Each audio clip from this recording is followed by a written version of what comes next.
నెల్లూరు జిల్లా వింజమూరు మండలం కిస్తీపురం సాగునీటి ఎన్నికల్లోనూ ఉద్రిక్తత చోటు చేసుకుంది. టీడీపీ వైసీపీ వర్గీయుల మధ్య హోరాహోరీగా ఎన్నికలు జరిగాయి. నో డ్యూ సర్టిఫికేట్లతో సభ్యత్వాలతో ఓట్లు చెల్లవన్నారు అధికారులు. దీంతో ఓట్లు వేయకుండా వైసీపీ బహిష్కరించింది. అధికారులు ఏకపక్షంగా వ్యవహరిస్తున్నారని వైసీపీ వర్గీయులు ఆరోపించారు.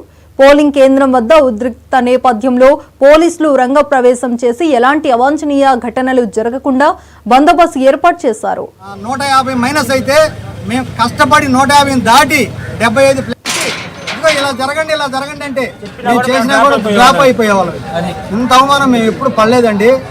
మేము పార్టీ పుట్టినప్పుడు నా పేరు తెలుగుదేశమేనండి, పేరు కూడా తెలుగుదేశమే. 82 పార్టీ పుట్టినప్పుడు పుట్టానండి. ఇయాల్టికి మాట్లాడతారా?